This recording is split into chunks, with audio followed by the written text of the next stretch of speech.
começar, então, a nossa aula, e aí qualquer coisa vocês colocam, podem falar também, podem colocar aqui alguma pergunta ou comentário no chat, podem me interromper, falando aqui no microfone. Quem quiser ligar a câmera, liga, quem puder também. Eu vou me apresentar aqui rapidinho, né, já que a gente já começou com um pouquinho de atraso, esperando aí todo mundo chegar.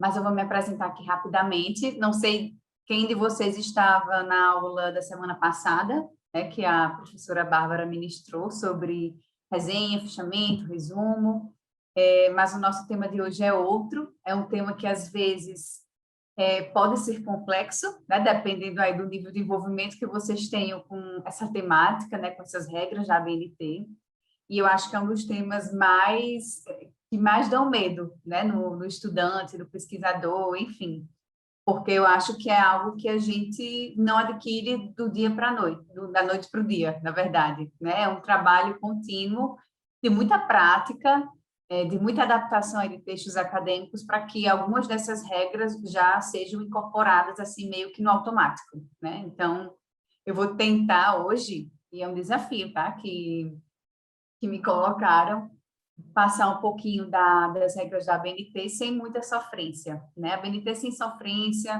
então a gente precisa primeiro entender o porquê, né? Porque às vezes a gente fica se perguntando, gente, por que que tem essa quantidade de regra de ABNT?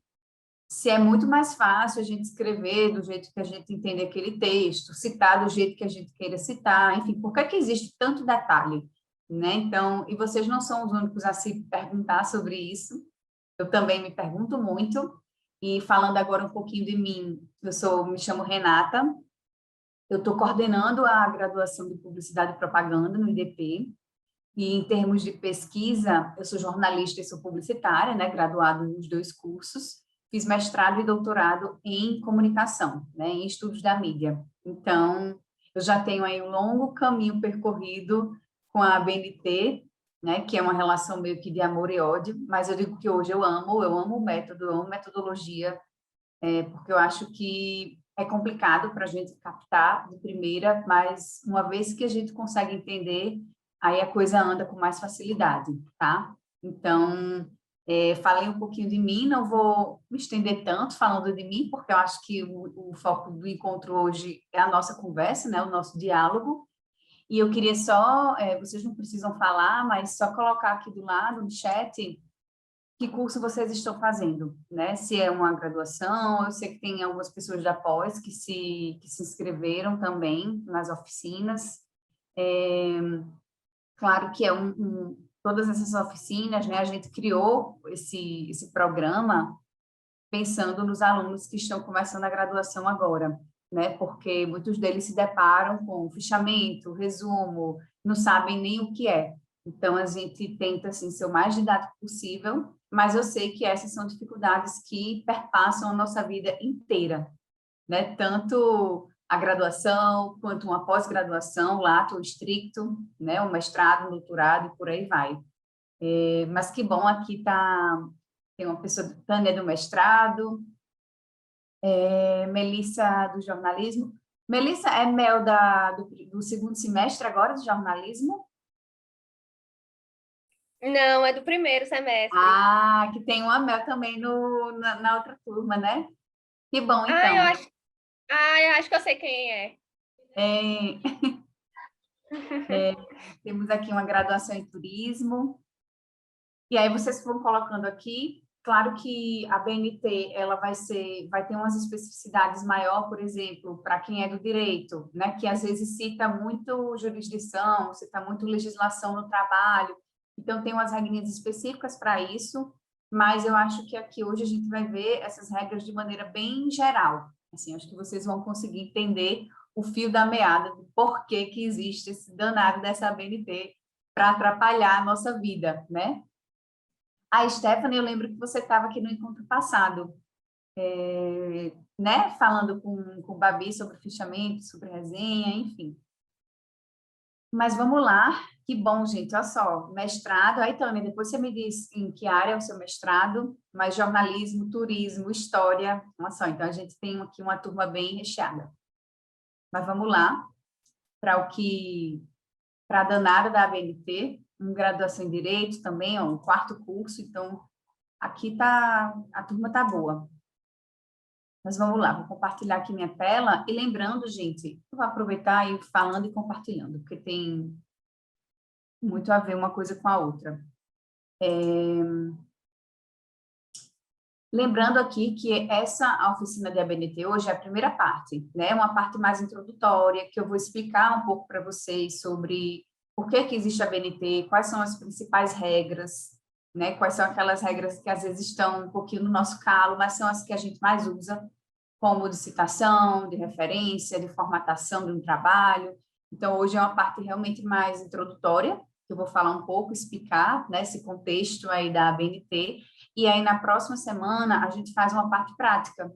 E a gente resolveu dividir essa oficina em 2 partes, porque no semestre passado a gente fez a oficina de ABNT para a turma do semestre passado, né, que estava entrando também na faculdade, e uma coisa que eles comentaram é que eles sentiram a necessidade também de ter uma parte prática, né, que é difícil a gente fazer essa parte no virtual, mas a gente vai tentar aqui. Então, acaba que hoje fica algo mais, uma aula um pouco mais teórica, e eu odeio, assim, ficar falando, mas tem momentos que eu vou precisar falar e falar, para vocês entenderem o contexto, e aí na próxima semana é só prática, né? Eu não vou, talvez eu faça uma breve revisão do conteúdo, porque em uma semana a gente esquece muita coisa, né? Mas eu faço só uma breve revisão e aí depois a gente já começa a trabalhar em duplas ou em trios, nas atividades que eu preparei, tá? Então, eu espero encontrar com vocês na próxima semana também. E aí a gente vem para o tema da nossa aula, como eu falei, né? O que é a ABNT? Meu Deus, quando a pessoa entrega um trabalho maravilhoso lá, tá tudo lindo, cientificamente ok, você conseguiu colocar 2 autores para dialogarem, né? Misturarem um pouco as ideias de cada um, sendo que faltou a ABNT, né? Faltou fazer a citação, faltou fazer a referência, faltou uma formatação, então acaba que isso prejudica muito o trabalho, né? O trabalho da pessoa. E aí eu trouxe aqui uma breve agenda do que a gente vai ver hoje. Gente, a ABNT de trabalhos científicos, ela é gigante. Tem muita coisa, assim, muito detalhezinho, coisas que a gente só vai conseguir captar, tá, ao longo de trabalho científico, né? Ao longo da graduação, ao longo de uma pós, de um mestrado, de um doutorado. E eu falo isso por experiência própria, porque eu lembro que na graduação eu era a pessoa que formatava os trabalhos do grupo, né? A minha graduação de publicidade sempre foi feita com trabalhos em grupo, então a gente montava meio que uma agência de publicidade internamente, e aí todo o trabalho do semestre a gente fazia em conjunto. E aí, claro, quando você tem uma coisa em conjunto, né, cada um vai fazer de uma forma diferente o seu texto. Aí eu era responsável por coletar todos esses textos, colocar lá no arquivo bonitinho no Word e formatar tudo. Então, minha paquera com a ABNT começou aí, ainda na graduação. E claro que para fazer a monografia, né, o TCC, eu tive que aprender o resto que eu não tinha aprendido, né? Algumas regrinhas ali que a gente acaba esquecendo. E aí, no mestrado e doutorado, foi um reforço, né, de ABNT, e eu digo para vocês, assim, vocês não vão sair daqui hoje com todas as normas decoradas, tá? Eu não sei todas as normas decoradas. Eu acho que a gente precisa partir do princípio de que é impossível decorar todas essas regras ABNT, mas que é possível a gente entender o funcionamento, né, de por que existe regra X ou regra Y, e entender as principais regras que a gente mais usa em todos os trabalhos, que é as que eu falei, né, a de citação, a de referências e a de formatação dos trabalhos, né, a estrutura ali geral. Então, por isso que hoje eu trouxe esses 3 tópicos que eu acho que são os tópicos que a gente precisa trabalhar mais, né? Vocês precisam entender mais. O primeiro deles é a estrutura e as regras gerais de ABNT. Então, por exemplo, é o que aqui um TCC vai ter, né? De acordo com a ABNT, você precisa ter, e aí a gente vai ver isso, tá? Você precisa ter uma capa, uma contracapa, uma folha de rosto, uma introdução, um sumário, um resumo, desenvolvimento, conclusão, referências e por aí vai. Então, essa parte da estrutura do trabalho científico a gente vai ver aqui, mas acho que vai ser até mais a título de curiosidade, porque alguns de vocês ainda vão demorar para fazer o TCC, né? E no caso de vocês que já fazem o mestrado, eu não sei, Tânia, em que ano você está, se você está no início, se você está no fim, mas vai ser até bom essa parte para você, né? Para ter uma noção ali de estruturação do trabalho. E aí depois a gente vai ver algumas regras gerais, que são aquelas regras de formatação que eu falei. E olha só, eu tenho decorado.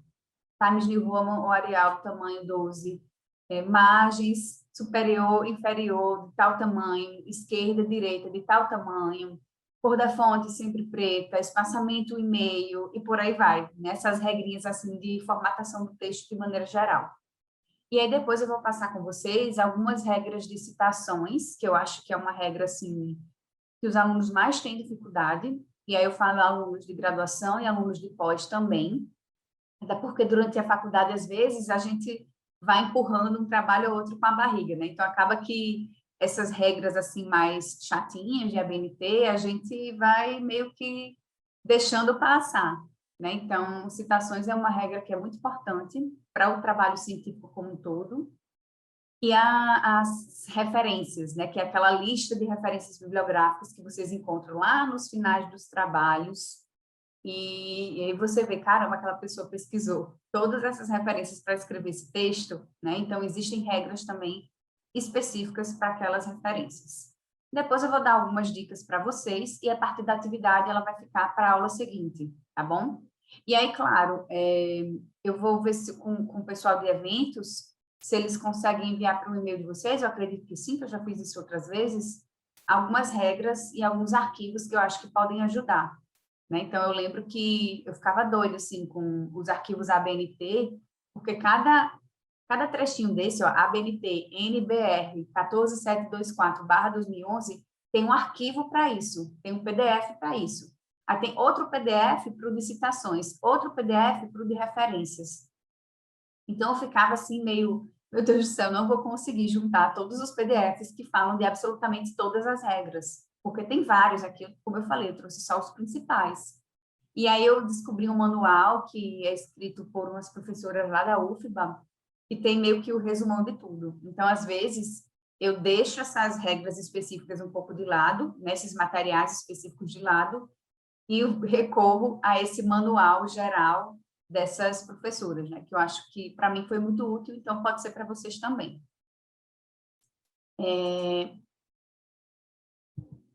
Então, gente, vamos aqui para a parte do que é a BNT. E assim, eu acho que talvez você já tenha ouvido falar nesse termo, a BNT, até mesmo fora do ambiente acadêmico. Oi, Tânia, fala que você está com a mão levantada. Professora, qual o manual de qual universidade que é, para depois eu procurar também? Eu vou passar para você, mas é da UFBA. Tá joia, obrigada. Tá? Nada. Então, gente, vocês provavelmente já devem ter ouvido falar de ABNT no ambiente acadêmico, mas a verdade é que a ABNT ela é utilizada não só em textos acadêmicos, em pesquisa científica, em produção de relatórios, de artigos, de trabalhos de finais de conclusão de curso, mas, na verdade, a ABNT é um tipo de norma que é utilizado por vários setores de trabalho, né? Vários setores de estudo. Então, tem até aqui essa frase específica que eu trouxe de uma outra referência que é essa que eu falei, né? Vieira e Lubisco. Acho que, Tânia, se você quiser pegar os nomes das... Eu acho que é esse aqui. Peguei só os sobrenomes, né? Mas, enfim, citação aqui de ABNT. Mas elas até falam, né? Elas comentam que toda atividade de caráter repetitivo supõe o uso de normas. Então, ciência é repetição, né? Você tem ali aquela metodologia que você precisa ficar... O passo a passo, claro, que vai mudar muito de área para área, de graduação para um mestrado, para um doutorado, para um mestrado profissional ou um acadêmico. Isso tudo vai mudar muito o campo de pesquisa, né? E a perspectiva também do pesquisador.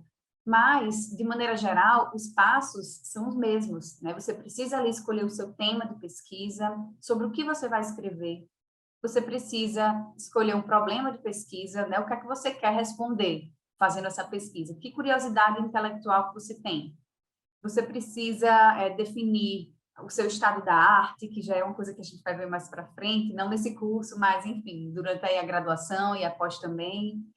Você precisa definir qual é o seu referencial teórico, qual a sua metodologia. Então, esse passo a passo, ele vai ser o mesmo para absolutamente todas as pesquisas. Claro que, como eu falei, em um grau de menor complexidade ou um grau de maior complexidade, né? Então, conforme vocês vão subindo aí de título, né, da graduação para o mestrado, do mestrado para o doutorado, a complexidade desses elementos vai aumentando, mas eles são os mesmos, né? A base é a mesma.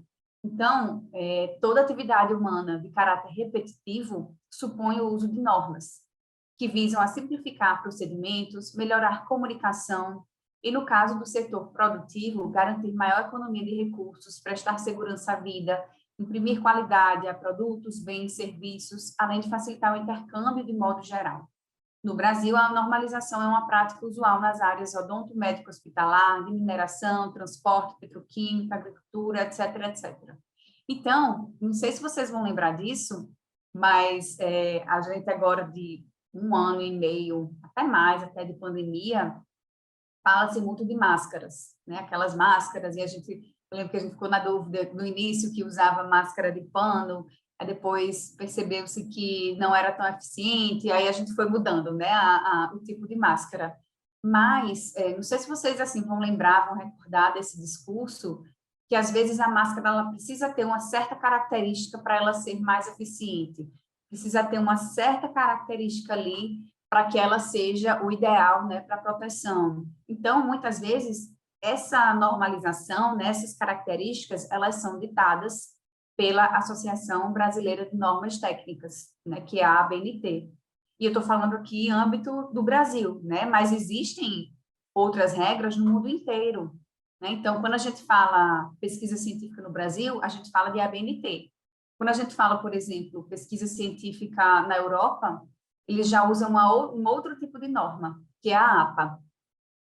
E aí, assim, não são normas completamente diferentes, tem muitas coisas parecidas, assim, o tipo de raciocínio é o mesmo, mas tem umas diferenças que, recentemente eu escrevi um artigo agora para ser publicado numa revista lá em Portugal, e eu fiquei louca, porque a normalização lá do trabalho tem que ser em APA.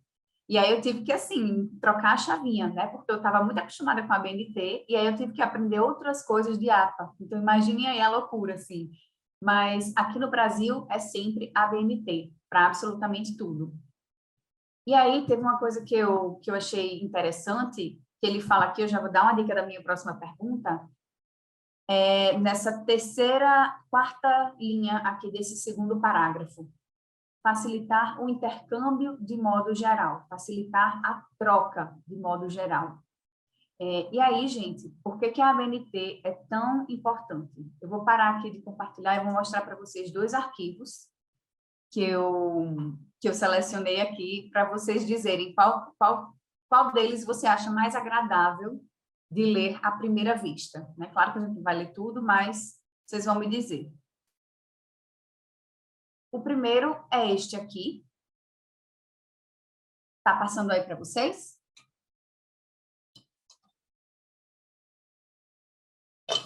Sim. Beleza. Deixa eu abrir aqui o chat, porque às vezes ele fica fechado e eu não vejo o que vocês falam. Tá. Então, esse aqui é um primeiro arquivo que eu coloquei aqui. E dei uma olhada, assim, bem geral nele, não precisa ler as coisas. Mas, assim, tá aqui. Estou passando, e aí vocês vão passando o olho bem rápido, né? Vão fazendo meio que escaneando, né, esse arquivo. Acabou aqui. E aí eu quero chamar a atenção para uma coisa, para 2 tipos de citação que eu coloquei aqui da minha cabeça, claro. A primeira delas, essa daqui, eu vou sublinhar, referência Jane, referência James. E a segunda, foi aqui que eu troquei, aqui. A segunda é essa daqui. Eu fiz uma citação direta, né? Ou seja, copiei e colei exatamente o que o autor falou, que está entre aspas aqui, essa frase a partir de capacidade de produção simbólica.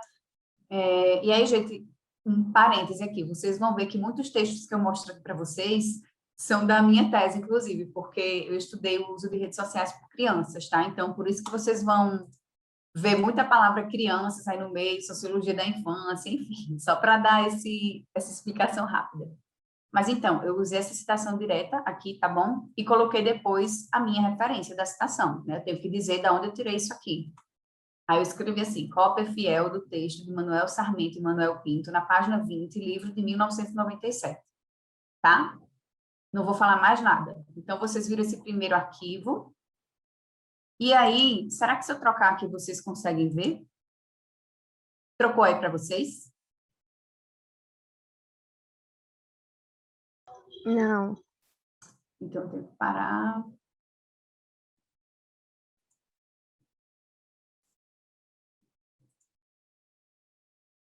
Então, lembrem daquela primeira que vocês viram. E aí, eu vou mostrar essa daqui agora.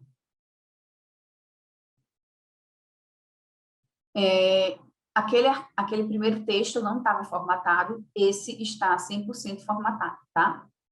Então, até ignorem esse número, porque eu peguei o segundo tópico desse capítulo e acabou saindo 2, mas eu acho que aqui era até para fazer mais sentido, né? Para ser 1, que é o primeiro tópico aqui que vai aparecer no arquivo.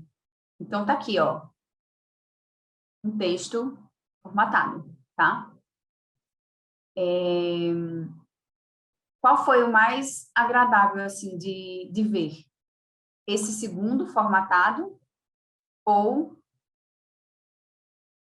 o primeiro não formatado? O segundo, E aí sejam professora. sinceros, tá? Se vocês Não, disserem, o segundo. não achei diferença, porque vai aqui, né? O segundo, ele é mais agradável, né? E, gente, é interessante porque a ABNT, eu acho assim que ela não diz respeito somente a uma norma técnica em termos de pesquisa, assim, de a gente saber qual foi a referência tirada, qual foi a citação tirada, mas ela também diz respeito a uma organização visual do trabalho, né? Porque, claro, que o conteúdo é a parte mais importante do trabalho, mas o visual, ele também diz muito, né? Então, isso vale para tudo. Se vocês pegarem sei lá, uma apresentação aqui de PowerPoint que eu tivesse feito e a apresentação toda feia, toda emendada, não ia ser tão agradável aos olhos quanto uma apresentação bem feita, né? Então, assim, as regras ABNT, elas servem para várias coisas e uma delas é para manter um visual limpo e um visual padrão, né? Porque imagina, quantos trabalhos não são publicados diariamente por pesquisadores de várias áreas. Então, se esses trabalhos, cada um fosse mandado do jeito que acha melhor, ia ser muito difícil para o professor, por exemplo, que orienta o trabalho, para a banca que vai ler o trabalho, né, e vai fazer lá, vai julgar, né, aquela apresentação, vai julgar a defesa do TCC, ou da dissertação, ou da tese. Ia ser difícil também a parte da troca de pesquisas. E por isso que isso vem diretamente daquele textinho lá que eu tinha destacado, do intercâmbio, né, de materiais. E quando ele fala de intercâmbio de materiais, eu falo também de trocas de pesquisas. Então, por exemplo, para eu escrever a minha pesquisa de graduação, para a Tânia escrever a dissertação do mestrado dela, eu tenho certeza absoluta, assim, 110% de certeza, de que Tânia está pesquisando outras referências, né? Está buscando outros artigos, está buscando outros trabalhos, porque é isso que o pesquisador faz, né? Ele precisa, claro, ele tem as inquietações dele, ele tem as interpretações dele, mas ele precisa olhar para fora, né? Para ver o que é que estão produzindo sobre aquele tema dele. Então, a partir do momento que a gente começa a trocar essas pesquisas, então, eu publico a minha e Maria Eduarda publica a dela, né? Se todo mundo quiser publicar da maneira como achar melhor, aí vai virar uma bagunça, né? Então, por isso que essas regras existem também para facilitar uma linguagem comum nesses trabalhos. É quase como um idioma, né? Que todo mundo fala português, por exemplo. Então, a gente consegue se entender porque a gente fala a mesma língua. O trabalho também funciona da mesma maneira, né? Você consegue entender o trabalho do outro. Primeiro, claro, ele precisa escrever bem, né? Isso é óbvio. E segundo, ele precisa escrever de maneira formatada, né? Porque isso facilita muito o entendimento. Então, olha só, a partir do momento que eu chego aqui nesse texto não formatado e eu coloco referência Jane e referência James, você deve estar pensando, quem danada é James? Né? O primeiro nome da pessoa é muito mais comum do que o sobrenome. Então, já começa o erro por aí, né? O sobrenome é a base aí da citação, justamente porque eu acho que é um sobrenome mais marcante. Claro que existem repetições, né? Aqui no Brasil, por exemplo, Costa é um sobrenome super comum, já aparece mais de um autor com esse sobrenome, mas aí a gente pode pensar em outras especificidades que vão identificar, né? Que é aquele autor X ou Y. Então, quando você usa o primeiro nome, já começa errado daí, né? Porque James é um nome muito mais comum do que o sobrenome que James tem, eu tenho certeza. E aí, quando você não coloca o ano, como é que você sabe de que fonte a pessoa tirou essa pesquisa aqui? Né? Porque James, ele pode ter publicado vários livros, vários artigos. Ele publicou, sei lá, em 2011, em 2013, em 2014, em 2021, 2019, 2020, 2021. Ele publicou em 6 anos diferentes. Então, quando eu não coloco aqui qual ano da obra de James a qual eu estou me referindo, a pessoa que está lendo aquela minha pesquisa, ela não vai saber de onde eu tirei aquilo ali, né? Então, vai ficar difícil para ela, né? Porque vai que essa referência aqui que serviu para mim serve para ela também. Então, por isso que tem todas essas marcações, né? De citação, da parte também da formatação. Então, acaba que aqui, por exemplo, ó, aqui você já consegue identificar, né? Durkheim, que é o Emile Durkheim, né? Sociólogo, que é o sobrenome dele, que é um sobrenome muito mais forte do que se eu usasse o primeiro nome. E aí aqui eu coloco o quê? O ano da obra, né? Então eu vou saber, caramba, essa citação aqui que ela colocou, ó, da página 53, porque foi uma citação direta, ó, só aqui a aspas, né? Para marcar uma citação direta foi do livro de Emile, não sei como se pronuncia, enfim, Durkheim, de 1965, na página 53. Então, é meio que assim, matou a cobra, mostrei o pau. Eu sempre falo essa expressão, e eu não sei se, até hoje eu não sei se essa expressão é usada aqui em Brasília, mas é assim, se você fizer alguma coisa, você tem que provar que você fez aquilo ali, né? Você tem que provar como você chegou nessa citação aqui específica. Tem nesse livro aqui, eu não estou inventando, né? Não é da minha cabeça. Então, enfim, a gente vai falar um pouco mais sobre isso mais para frente. E aí, voltando um pouco aqui para a minha apresentação, deixa eu passar aqui. Eu já tinha falado, né, da sigla, Associação Brasileira de Normas Técnicas, e só retomando aqui, é uma associação que vai servir para várias e várias áreas, né, de conhecimento, áreas de trabalho também. E aí, para a área de pesquisa acadêmica, são as nossas regras ABNT de pesquisa, né, que vão, enfim, permear aí toda a graduação, mestrado, doutorado, a vida inteira de vocês enquanto pesquisadores, tá? E aí, quando a gente fala de ABNT, eu acabei que dei um monte de spoiler aqui, gente, mas não tem problema não. Quando a gente fala de ABNT, para trabalhos científicos, muita gente vai se perguntar, né, o que eu estava falando aqui anteriormente, por que a gente precisa usar a ABNT? Né? Então, o que é ciência para vocês? Acho que a primeira pergunta que eu faço é uma pergunta bem complexa, né? É difícil definir ciência, mas como é que vocês definiriam? E aí podem colocar no chat, eu falar, enfim.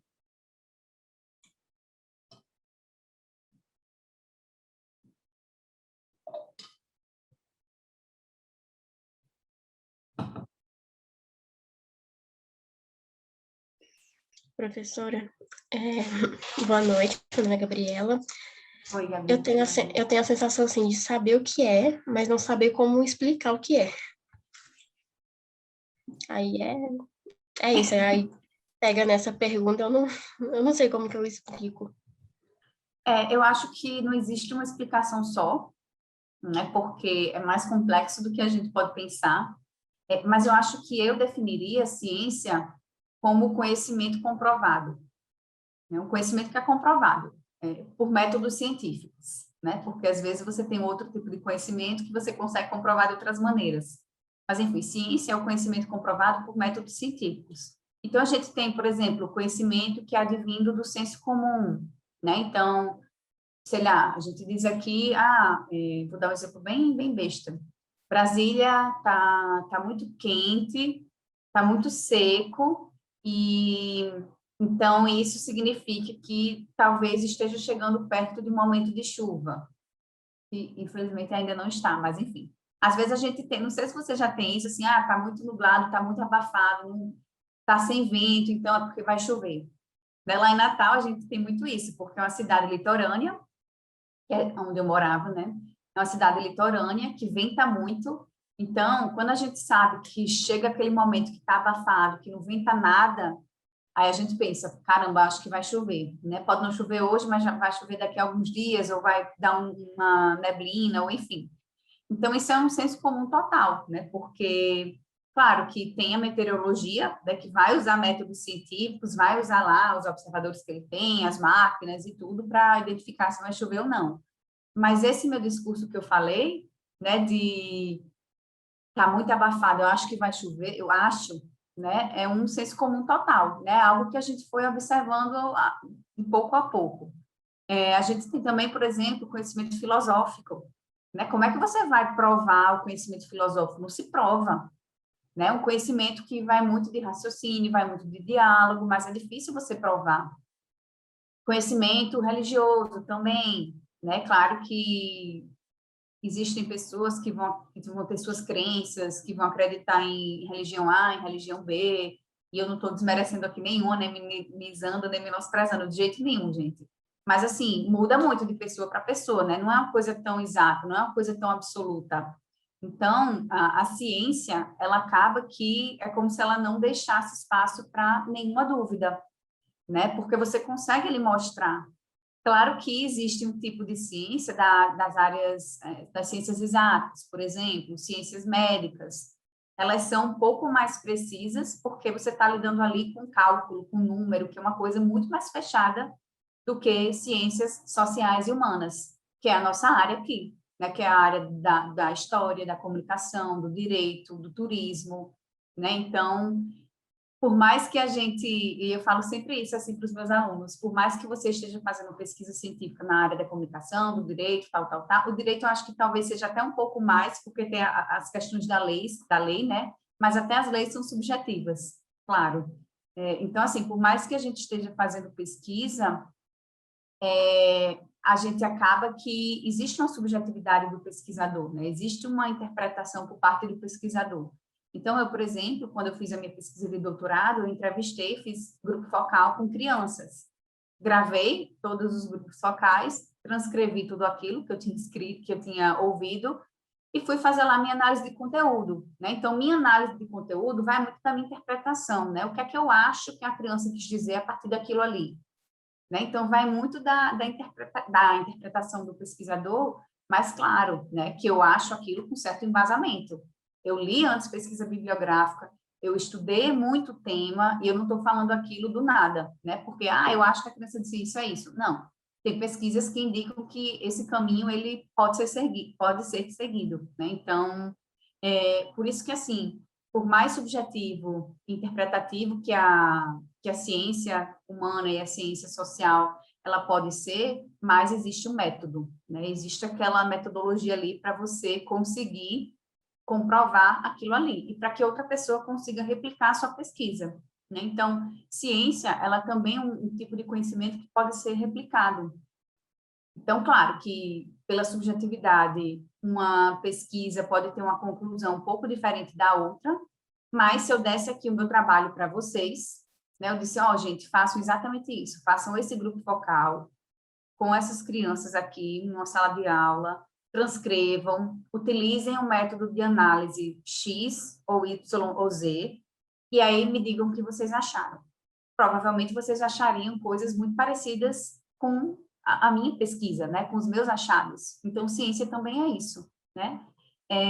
Gabriela colocou aqui, entra no campo do relativismo epistemológico. Epistemologia, eu falo muito da comunicação, que é a minha área, né? Ela questiona muito isso também. É por isso que existe aquele tipo de conhecimento que é indutivo, o tipo de conhecimento que é dedutivo, e a gente vai, de alguma maneira, dando os descontos, né, que o campo pede, que o campo demanda, né? Não tem jeito, assim. Eu sempre digo, gente, comunicação não é ciência exata, ainda. né? Ainda não. A gente está se aproximando disso com a ciência de dados dentro da comunicação, mas ainda não é. Então, ainda demanda uma certa subjetividade, né? Uma certa interpretação aí do pesquisador. Mas ciência, como eu falei, é um conhecimento comprovado, um conhecimento que pode ser replicado e um conhecimento também que vai demandar, né, uma série de normas, uma série de regras para que ele siga todo esse passo a passo. E aí, essa normalização da ABNT, né, ela é entendida como conjunto de procedimentos padronizados que se aplicam à elaboração de documentos técnicos e científicos. Então, quando vocês fazem um relatório também, que é um documento técnico, entra aí nesse bolo, de modo a induzir e a retratar a organização do seu conteúdo. Então, eu trouxe aqui alguns exemplos de textos acadêmicos, alguns deles vocês viram na aula passada, né, o resumo, resenha, fichamento, por exemplo, mas a gente tem também artigo científico, monografia, TCC, dissertação, tese. Então, tudo isso, gente, vai seguir uma regra, né? Tudo isso vai seguir aí esse guarda-chuva que é a ABNT. Claro que vai ter algumas mudanças de um para outro, tá? Então, por exemplo, quando eu submeto o artigo científico para publicação, para uma revista, para um periódico, aquele próprio periódico muitas vezes tem as regras deles, né? Então, regra de formatação. Então, ele pede, às vezes, que eu coloque o título na cor azul e que eu não enumere, né? Seja só introdução, tópico 1, tópico 2, tópico 3 e conclusão. Não tem aquela enumeração que a monografia, que a dissertação e que a tese pedem, né? Que é tipo 1, introdução. 1.1, problema. 2, referencial teórico. 2.1, sociologia da infância. 2.2, comunicação midiática. 3, pesquisa de campo, e por aí vai, né? Então, essa enumeração, ela é muito característica de trabalhos mais longos, justamente para que a pessoa não se perca ali dentro, né? Porque como é muito longo, são trabalhos aí de média de 80 a 300 páginas, né? Passando aí da monografia para a tese, a gente precisa fazer uma enumeração para que o leitor não se perca ali dentro, né? Com tanto conteúdo. E os temas também são muito diferentes, às vezes, que a gente trabalha ali dentro. Então, a numeração também meio que ajuda, né, a fazer essa divisão. E aí, essa mudança também de ABNT, como eu estava falando, acontece muito quando a gente submete artigo para revista, artigo para congresso, né? Às vezes o congresso tem lá o template dele, que é o template é tipo um modelo de Word que eles pedem para que você faça exatamente daquele jeito que está ali, naquele modelo. Então, você vai fazendo muito parecido. Então, às vezes, um congresso X pede um título centralizado, às vezes, um congresso Y pede um título que está justificado, e por aí vai, né? Então, isso varia muito de congresso para congresso, de revista para revista, mas tem umas normas que elas vão ser replicadas em absolutamente tudo, que são aquelas normas que eu estava falando, que a gente vai falar hoje, né, de citação e referências, tá? Então, essas duas, elas vão ser as mesmas para absolutamente tudo isso aqui, para o artigo, para o resumo, para a resenha, fichamento, monografia, dissertação, tese, trabalho apresentado em congresso, resumo expandido, tudo, tá? Então, por isso que é importante a gente pensar um pouco, exatamente, Gabi, são a base, né, da ABNT. E aí, eu trouxe aqui esses memes para dar uma quebrada aqui rapidinha de falar muito de ABNT, mas eu percebo que é um caminho do graduando e do pós-graduando também. Então, vocês entram na graduação ou na pós super felizes, né? Passei ali no Enem, ou passei na prova do vestibular, ou passei no processo seletivo do mestrado, do doutorado. Então, você entra super feliz. E aí, depois, você vê que a coisa não é tão legal quanto você achava, né? Que, no caso, é esse personagem que eu amo, do Malvado Favorito. Então, você vê assim, caramba, eu vou ter que escrever texto científico com a ABNT? Como assim? E aí, depois, você tenta entender, né? Isso daí, esse meme de Nazaré é o clássico dos clássicos, né? Ele está em quase todas as minhas apresentações, que eu amo. E aí, depois que você tenta entender, você vê que você não entende. Meu Deus, eu tô ficando louca, Carminha. Mas eu acho que do ficar louco para o ficar tô captando tudo, é um pulo. Eu juro a vocês, é um pulo. E é aquilo que eu falo, a ABNT é prática, gente, não tem jeito. como eu falei, se vocês não sabem de nada de ABNT, hoje vocês não vão sair daqui sabendo tudo, né? Vocês vão ter uma noção, como eu falei, de como ela funciona e para poder aplicar, né, e replicar nas atividades que a gente vai fazer na próxima aula. Então, tentem aí identificar. Gabi já disse que está no quarto estágio aqui, Carminha. Então, depois vocês identificam em que estágio de ABNT vocês estão, né? Da felicidade, a quebra de expectativa, a tentativa de entendimento, a loucura e a estou dominando tudo, né? Então, eu acho que eu estou aqui nesse meio do caminho ainda, viu, gente? Da loucura para o dominando tudo. Juro a vocês, porque essas regras, elas também vão sendo atualizadas. E aí vocês vão ver isso aqui mais para frente também. Mas, enfim, passando aqui para os trabalhos acadêmicos, para a estrutura, não sei se vocês, Tânia, com certeza, mas o resto aqui que está em graduação, não sei se vocês já viram trabalhos acadêmicos completos, então, uma monografia, uma dissertação, uma tese, mas todos esses elementos aqui que eu coloquei, vou tentar mudar aqui um pouco Só um minutinho, gente. Porque às vezes isso aqui fica me atrapalhando. Vocês não estão vendo, não, só aparece para mim. Pronto. Todos esses elementos que aparecem nos trabalhos científicos, prestem atenção, são os mesmos.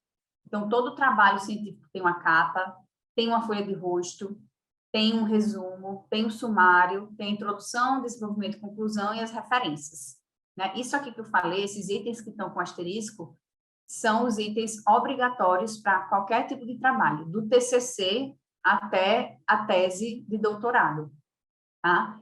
Esses outros são, muitas vezes, itens optativos, né? Nem sempre você precisa colocar tudo isso. Capa, a parte de lombada, não é tão necessário, né? Não é obrigatório. A ficha catalográfica, por exemplo, para mim foi obrigatório inserir no momento que eu depositei a minha tese na biblioteca da UFRN, né, que é onde eu fiz o doutorado. Então, eu precisava ter uma folha de ficha catalográfica, folha de aprovação, eu também precisei colocar na hora da banca. Aí eu coloquei, claro, você passa 1 ano ou 2 anos de mestrado, ou 3, 4, 5 anos de doutorado estudando, feito maluco.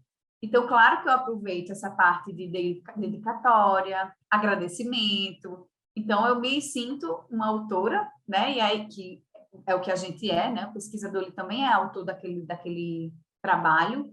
E aí, claro que eu vou aproveitar essa dedicatória, dedicar o trabalho a alguém, agradecer o trabalho aos meus colegas, professores, familiares, amigos, por aí vai, né? Então, tem alguns desses elementos que não são obrigatórios, mas a gente gosta de colocar no trabalho, né? Eu acho que até faz parte um pouco de uma certa leveza que a gente precisa trazer, né, para um ambiente acadêmico. E aí, a ABNT, né, ela divide tudo isso em 4 partes, tá? A parte externa, que é só a capa e a lombada, a parte interna, que são os elementos pré-textuais. Então, são elementos que não são enumerados, porque eles vêm antes do desenvolvimento do trabalho. E aí vem a parte interna, que eles chamam de elementos textuais, né? Que é justamente meio que a parte mais importante do seu trabalho. É ali que tem o conteúdo. Nessa parte interna de antes, é mais uma maneira de organizar, né? Então, o sumário, por exemplo, é super importante para qualquer trabalho, né? Mas é uma organização. E aí, na parte interna, você vem com o seu conteúdo, né? Com sua introdução, desenvolvimento e conclusão. E aí, lá no final, a gente tem, também na parte interna do trabalho, os elementos pós-textuais, né? Pós-conteúdo, que são as referências bibliográficas, e é aqui que o bicho pega muitas vezes, porque regra de ABNT é um saco para referência bibliográfica, porque muda muito dependendo do tipo de bibliografia que você usa. Então, se você usa um livro, tem uma regra. Se você usa um vídeo no YouTube, tem outra regra. Se você usa uma legislação específica, tem outra regra. Mas, como eu falei, a princípio é chato, mas depois, com o tempo, vocês vão pegando, tá? E esses arquivos que eu vou mandar para vocês, eles facilitam muito, porque eles muitas vezes já têm um modelinho lá, sabe? Então, você copia e cola no seu trabalho e só vai trocando as informações, né? O formato lá, o esqueleto da referência já vem pronto, tá? E aí a gente tem glossário, apêndice, anexos, que são também optativos de cada pesquisador, né? Eu acho que na minha tese, por exemplo, eu usei apêndice e usei anexos, mas quando o trabalho já precisa, assim, de um plus, né? Precisa de um a mais, justamente porque você passou 3, 4 anos pesquisando aquilo ali, você deve ter produzido coisas que você quer colocar no trabalho e que não caberiam dentro do desenvolvimento, né? Então, às vezes, algumas planilhas, algumas tabelas, termo, por exemplo, eu que fiz pesquisa com criança, né? Eu precisei de autorização de absolutamente tudo. Então, precisei do termo de consentimento dos responsáveis da criança, precisei do termo de assentimento da criança, precisei de um termo de autorização de gravação de voz, né? Porque eu gravei os grupos focais. Então, todas essas partes, assim, que são mais burocráticas da pesquisa, da metodologia, elas entram mais nesse final, né? Porque não faz muito sentido você colocar no meio e quebrar a leitura. Mas, enfim, só um detalhe, uma curiosidade para vocês. E aí, gente, a gente vem para a formatação, né? Então, isso aqui, assim, leiam e vão escaneando e vão tentando absorver, né? Como eu falei, vocês não vão sair daqui lembrando de absolutamente tudo isso, né? Isso é com a prática. Então, por isso que a gente colocou até uma oficina prática para a próxima semana. Mas, enfim, formato de trabalho, textos digitados ou acho engraçado esse datilografado, porque eu peguei exatamente Posso mandar sim, Gabi, os slides por e-mail. Eu peguei exatamente da norma, que é essa norma aqui, a BNT, NBR 14724/2011. Então, é interessante, né? Datilografar é uma coisa que a gente nem imagina hoje. Mas, por curiosidade, meu pai, ele é mestre e a dissertação dele foi toda datilografada. A gente imagina o trabalho que o coitado não deve ter tido, né? Porque não dá para você editar, fazer os cortes que a gente faz hoje.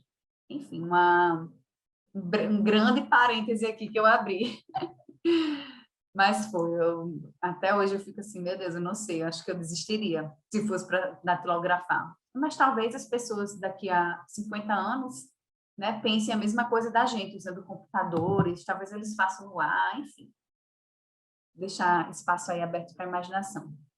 Mas voltando aqui, os textos eles precisam ser digitados em cor preta, então não existe trabalho científico colorido com um grifo amarelo ou com um título de outra cor, né? A não ser que aquele periódico específico, aquele congresso específico, ele peça aquilo ali, mas, assim, é raro, tá? Eles, às vezes, pedem mais pela diagramação da revista, por exemplo, mas, geralmente, é tudo preto mesmo. Margens. Gente, isso é muito engraçado, essa margem. Eu sempre faço assim, porque eu meio que decorei, não sei por quê. Faço uma diagonal em cima e uma do lado, uma diagonal aqui mais para o lado direito e uma embaixo. Então, as margens da página, a gente precisa definir isso também. Margem superior e margem esquerda, 3 centímetros, né? Então, é aqui e aqui, é quase como uma cruz. Mas 3 e 3. E margem direita inferior, aqui embaixo, né? É 2 e 2. Então, e assim, vocês devem se perguntar, né? Por que que existe isso, meu Deus? Porque a gente não pode usar qualquer margem. Mais uma vez, toda aquela parte visual do trabalho seria prejudicada, né? Porque teria pessoas que iriam colar o início do texto lá em cima da página.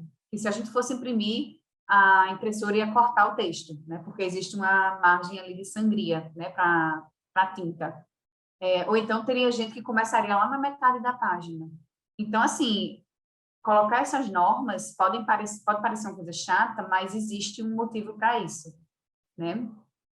A fonte do texto, então eu respondo já, tá?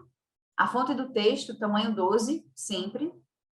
E aí eu estou falando da fonte de maneira geral, mas a gente vai ver que algumas partes a gente coloca uma fonte menor, como, por exemplo, uma citação longa, que vocês vão ver o que é, a gente diminui um pouquinho.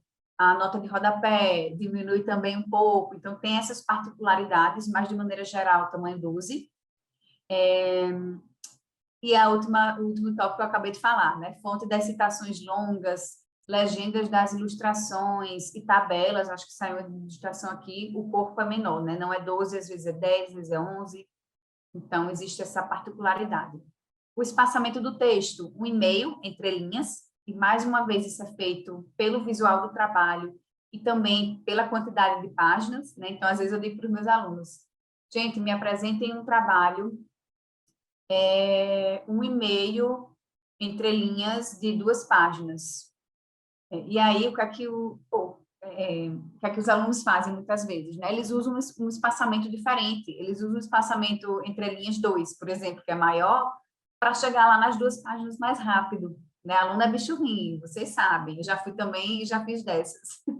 Então, eu sou ainda aluna, né, eternamente. Então, por isso que é importante também esse espaçamento padrão, né, para que essa extensão do texto ela seja a mesma para qualquer pessoa, né? Meio que uma coisa, vamos partir aqui do mesmo princípio, né? Cuidado aqui, gente, vamos aqui um e-mail todo mundo, porque é muito fácil, né? Eu escrever um e-mail, você escrever espaço 2, 2,5, o outro escrever 1, coitado, vai diminuir ali pela metade, então não dá certo, né? Então, vamos manter um e-mail. E aí existem outras particularidades também. Assim como o tamanho da fonte 12, existe particularidade com o tamanho das entrelinhas, né? O e-mail é geral, mas quando a gente usa uma citação longa, quando a gente coloca lá a nota de rodapé, quando a gente usa legenda de ilustrações, tabela, resumo também do trabalho, as referências lá no final do trabalho, o espaçamento vai ser simples, né? Então, existe essa diferenciação aí da ABNT. E aí, essa terceira regra foi uma regra mais um plus que eu coloquei aqui para vocês, mas eu acho que essas que eu falei já são assim suficientes para a gente ter uma organização inicial do trabalho, né? Que os indicativos de seção, então, aquele número lá, 1.1, 1.1.1, 1.1.2 e por aí vai, né? Eles devem estar alinhados à esquerda e separados do texto com espaço de 1,5. Então, eles também têm aquele espaçamento de 1,5, tá? Como qualquer outra parte do texto, exceto citações longas, blá, blá, blá, tá? E aí, a última coisa, antes de eu responder vocês, é a paginação. Eu acho que a paginação também é uma das partes mais importantes, principalmente em trabalhos mais longos, e nos ajuda a colocar lá um sumário, né? Para a gente se situar mais ou menos em que parte do trabalho está tal conteúdo. Então, a numeração ela deve aparecer a partir da primeira folha da parte textual, em algarismos arábicos, então, 1, 2, 3, normal, tá? Como a gente normalmente usa, no canto superior direito. Tá? Essa é a regra base da ABNT. A gente vai encontrar trabalhos diferentes disso daí? Pode ser que sim, né? Como eu falei. Às vezes, um e-book que você vai publicar, eles colocam a numeração lá embaixo, do lado direito. Né? Pode acontecer, mas a regra geral é para que a gente coloque lá em cima do lado direito, essa numeração. E aí, deixa eu ver aqui, Tânia perguntou, no caso, a autorização das pessoas envolvidas foram colocadas em qual parte da sua tese? Então, Tânia, eu não coloquei tudo assinado porque foram muitas pessoas, né? Foram 28 crianças, mais 5 de pesquisa piloto, foram 33 crianças, que eu entrevistei, e dessas 33, imagina a quantidade de papelada, porque elas não assinam só um termo, né? Elas assinam um termo que tem, às vezes, 3 páginas, o pai de cada um assinou outro termo que tem mais 3 páginas, o termo de gravação de voz tem mais 2, então, eu lembro que, por criança, eram 10 páginas de termos que eram assinados, ou pelo menos, como é que a gente diz, gente? Minha memória é péssima. Quando você coloca só agora eu esqueci a palavrinha. Tem assinatura e tem aquela maneira mais simples, né, de você assinar. Então, todas as 10 páginas tinham a assinatura lá da criança ou dos pais. Então, eu não coloquei todas, porque senão ia ser 330 páginas só de coisas assinadas, mas eu fiz a minha pesquisa toda pelo Comitê de Ética da UFRN. Então, eu submeti meu projeto ao Comitê de Ética, e aí eles pedem todas essas documentações, né, do seu trabalho, os seus termos de assinatura, o seu termo eu fiz nas escolas, então eu precisei pegar autorização também das escolas, e assim, eles não exigem que você apresente tudo isso assinado, não, é uma coisa muito da ética do pesquisador, né, da sua consciência. O que eles exigem são os modelos que você vai aplicar. E aí, depois que você passa por toda essa etapa de tá aqui os modelos que eu vou aplicar nos alunos, nos professores, eu vou fazer exatamente isso, aí eles dão o ok, você parte para a pesquisa de campo. E aí, o que é que eu coloquei no trabalho? Só esses modelos, né? Então, tem lá o modelo de termo de assentimento livre da criança, o termo de consentimento do responsável, o termo de gravação de voz, tá? Então, eu coloquei só essas partes e coloquei também a aprovação do comitê de ética, né? Que eles também disponibilizam uma espécie de parecer, né? De aprovação. Então, eu coloquei lá no final e durante o trabalho, né? Na minha parte metodológica, eu expliquei lá o trabalho. Eu fiz pesquisa com 33 crianças, seguindo os preceitos éticos dos estudos da infância. Elas foram questionadas se gostariam de participar, assinaram tal e tal e tal termo, que está lá no anexo X, né, no anexo B, A, sei lá, no apêndice, na verdade, né, que o apêndice é uma coisa que a gente faz, o anexo é uma coisa que já vem pronta. Então, está lá no apêndice X e todas elas estão com as assinaturas ok coletadas. E aí, claro, que eu guardo essa papelada como se fosse minha vida, assim, aqui em casa, né? Porque caso alguém questione algum dia, mas eu acho que é muito difícil isso acontecer, eu tenho aqui para comprovar, ó, tá aqui, tudo assinado, né? Mas eu não preciso digitalizar e colocar isso no trabalho, tá? Maurício perguntou aqui, existe alguma fonte proibida ou alguma recomendada? Existe recomendada, Maurício. Eu acabei que eu não coloquei aqui, eu vou te dizer que Times New Roman, certeza, é uma recomendação. Times New Roman e outra. Essa outra eu estou na dúvida se é Arial ou se é Verdana. Eu vou ficar devendo isso para vocês, porque eu sempre faço Times, né? Então, eu nunca pensei em outra possibilidade. Arial, né, Gabi? Pronto. Então, Times e Arial são as duas fontes recomendadas pela BNT.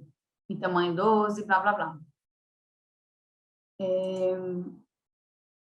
E aí, a gente vem para a regra de citações, que é uma regra que muita gente tem dificuldade, e que eu acho que é uma dificuldade muito normal, porque a gente não é acostumado com esse tipo de linguagem, né? Até antes da graduação. Mas, gente, é muito importante a gente citar as nossas fontes, e eu meio que já falei um pouco, quando a gente estava vendo aqueles arquivos, um formatado e um não formatado, porque essa citação vai ajudar o outro pesquisador, ou seja, o leitor ou leitora do seu trabalho, a saber, né, da onde você tirou aquilo ali. Então, às vezes, você coloca uma citação direta, né, literal, daquela pessoa ali, e aí o leitor ou leitora vai ver que, ele tirou essa citação desse livro aqui, né, desse autor.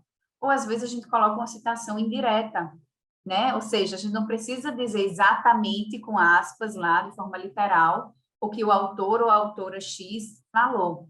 Às vezes a gente fala aquilo indiretamente, né, explicando a ideia dele. E é aí que reside o maior perigo de todos, porque se a gente esquecer a aspas, às vezes, assim, ajuda a gente a lembrar de, caramba, isso aqui é uma citação direta, eu preciso colocar a fonte, né? Eu preciso colocar aqui entre parênteses de onde eu tirei isso, porque é plágio se eu não colocar. E aí as aspas ajudam a identificar, né, no trabalho ali, que aquilo ali não é seu. Mas quando você faz uma citação indireta, né, então, sei lá, eu vou falar aqui que... Deixa eu pegar aqui o primeiro livro que... Esse aqui, que eu li recentemente. Um livro de consumo de ativismo. Se eu for falar assim, as autoras são Isabela Domingues e Ana Paula de Miranda. E aí, se eu for falar Domingues e Miranda... Quer dizer, eu nem vou citar, né? Então, olha só como meu raciocínio já é de citação. Então, eu nem vou citar o nome delas. Eu vou falar que o consumo de ativismo é uma das maiores tendências dentro da área de consumo, de comunicação e de marketing. Aí eu coloco isso no meu trabalho.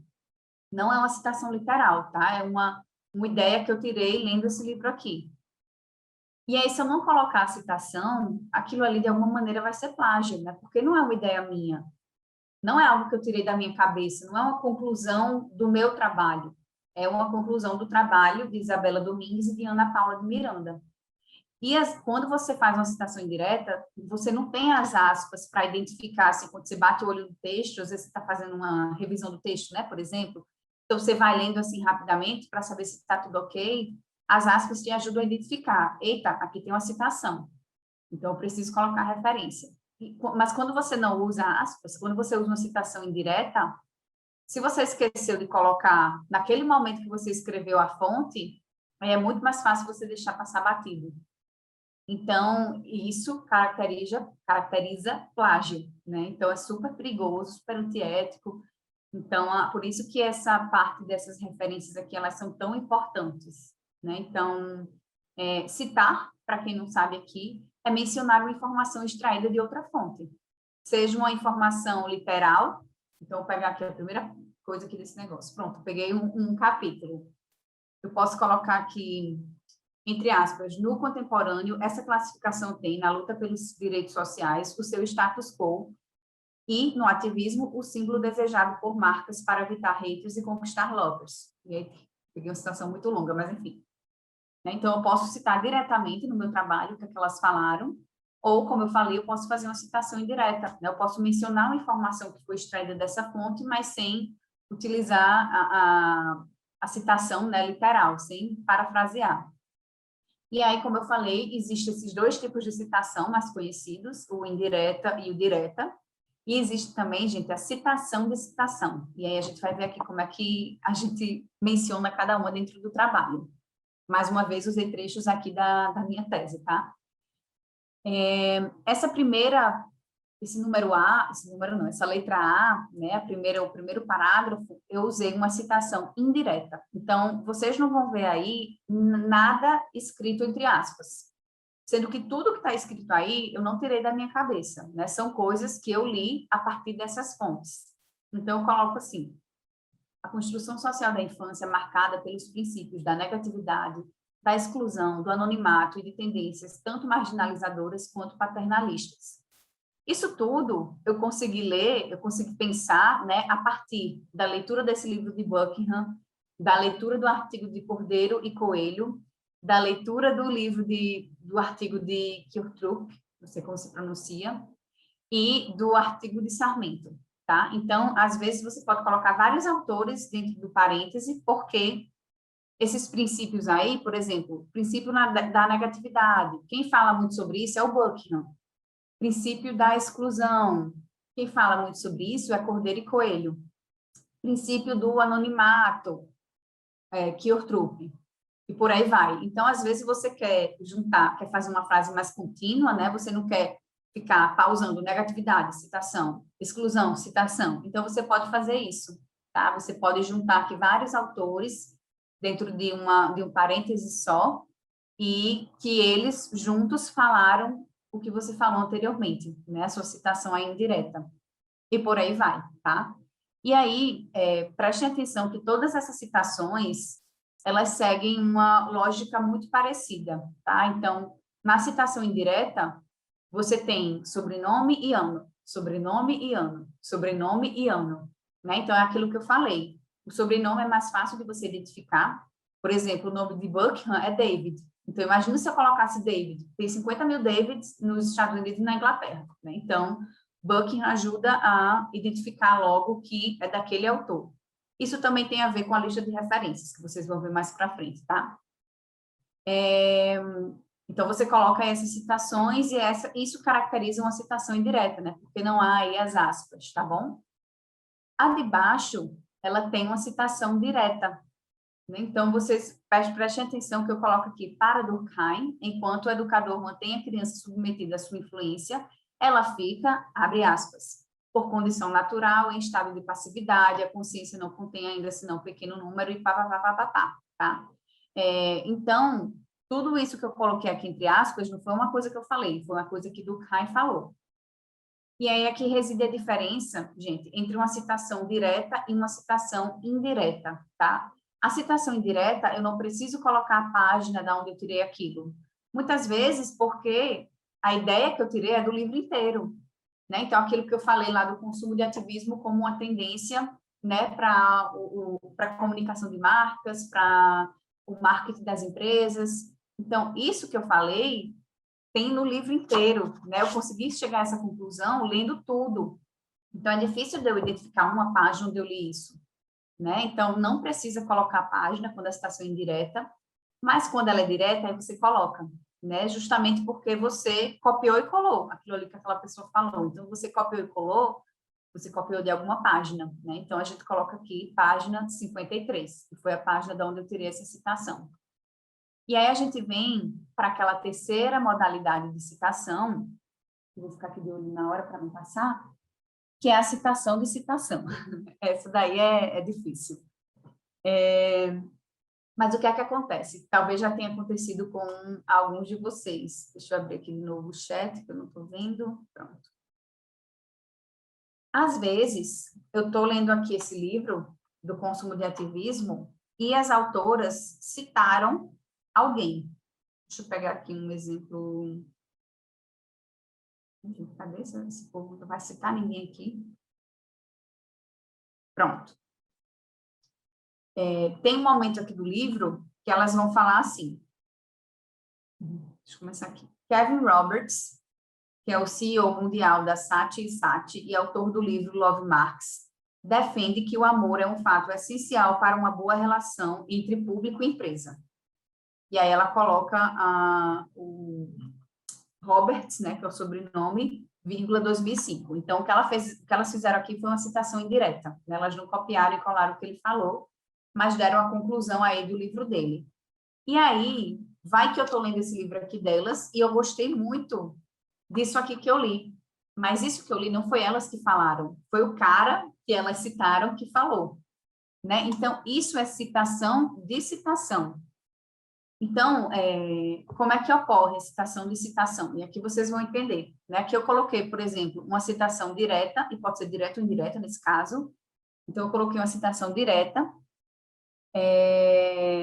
Por muito tempo, adotar esse ponto de vista pressupôs considerar as crianças abre aspas, devir, um começo de ser, uma pessoa em vias de formação, fecha aspas.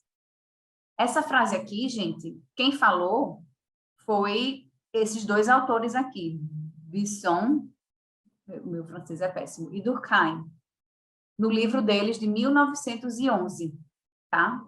Sendo que eu não li essa frase no livro deles, não foi a fonte original da onde eu peguei essa frase.